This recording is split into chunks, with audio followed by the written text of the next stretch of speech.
Hi, welcome to another episode of Hot Takes. The investigation known as Operation Branchform, this is the investigation into all the weird financial misdoings of the SNP, has taken a rather strange turn. It seems, possibly at this stage, that somebody created a fake company in order to siphon funds out of the SNP into this fake company and disperse them under the pretense that they were refurbishment works for the SNP's HQ. This is a very strange and totally illegal, I may point out, thing to do. It's fraud, and if it's true, not only is it actually fraud and a crime in itself, you've also got the tax aspects, and the HMRC will want not just their money, but then their 100% fine on that money that, of course, the SNP don't have. You've got to find out who set up these companies, who the director of this company was allegedly. They can be prosecuted. If the SNP knowingly went along with it, they can be prosecuted. This is a stunning revelation to come out this late a stage of the investigation.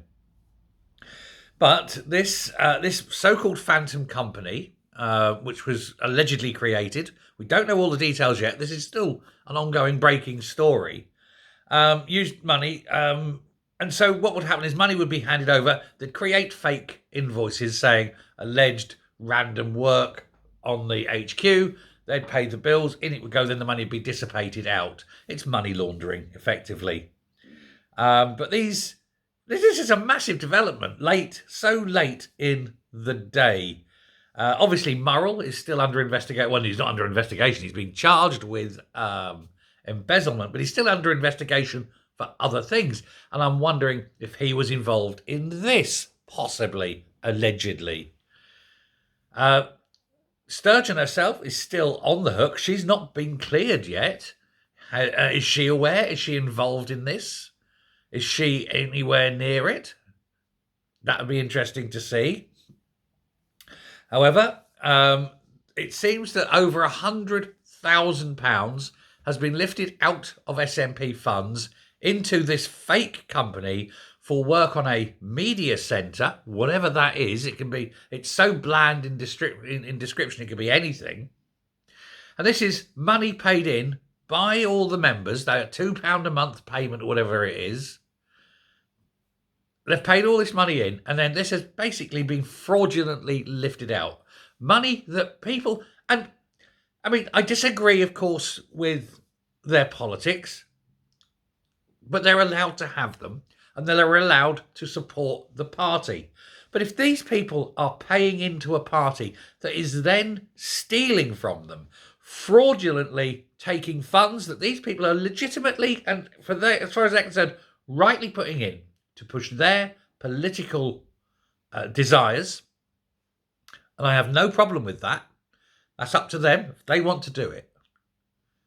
But for that party then to steal that money and basically fraudulently dissipate it around all the little cabal at the top, which is what's likely happened, then I think the members of that party need to react accordingly and need to say, do you know what? I'm not going to put my money into a party that's actually stealing the money and not using that money for what I intended it for. And of course, the SNP supporters need to know this. They need to see and be aware of what is happening, to see why they're being played for fools and why the SNP are basically just putting their hands in their pockets and stealing their money. Accounts show that the party paid £615,000 on an office refurb of rented premises. Why is the owner of it not refurbing it? This is £615,000 of tangible assets were purchased in 2020,000, £385,000 spent on additional furniture, fixtures and fittings, £229,000 on office and computer equipment.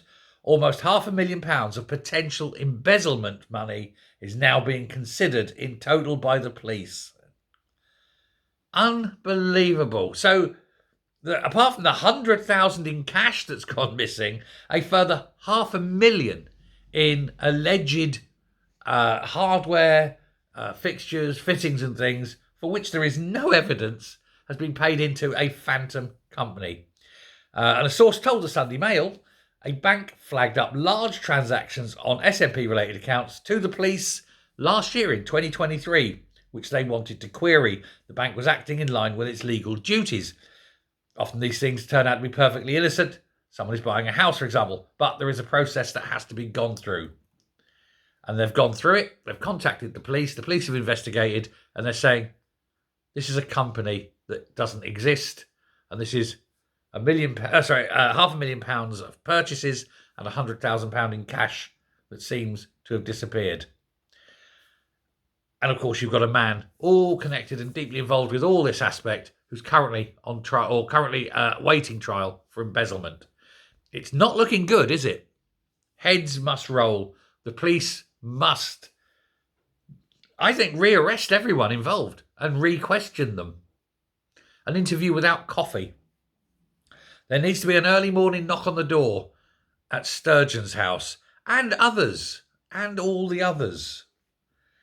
But they say it's a conveniently close amount, isn't it, to the 660,000 that has been missing. So it makes you wonder. But I mean, these are deeply concerning allegations. Let's make no bones about it. Whatever this is, the police surely have got to investigate this deeply and fully about all this. And of course, the Crown Office needs to step in and make sure that it's dealt with. And not only dealt with properly, but seen to be dealt with properly. No cover-up, no shadiness. Because particularly SNP members, they have to be shown how shady their party is. And that should hopefully drive some of them away and stop them paying their money in and supporting this bunch of what's becoming increasingly more probably crooks. Of course, the SNP are saying, well, it's an ongoing investigation. We're not going to talk about it, which is their way of saying, oh, God, we're in more trouble. We don't know what to do. It's obviously we're in deep, deep trouble here. But if we stick our fingers in our ears and pretend we're not talking about it, it'll go away. Well, no, it won't. There's a lot of people need to be arrested, questioned, charged, convicted and sent to jail. And they can't wait. But yeah. Another 600,000 up in smoke to dodgy companies. It's never ending, isn't it? Anyway, there we go. That's the latest update. I'll keep an eye on this one. This is obviously a new breaking story. It's bound to change, but we will keep an eye on it. Anyway, till next time, stay safe, stay well, and I will speak to you later. Thanks a lot. Bye.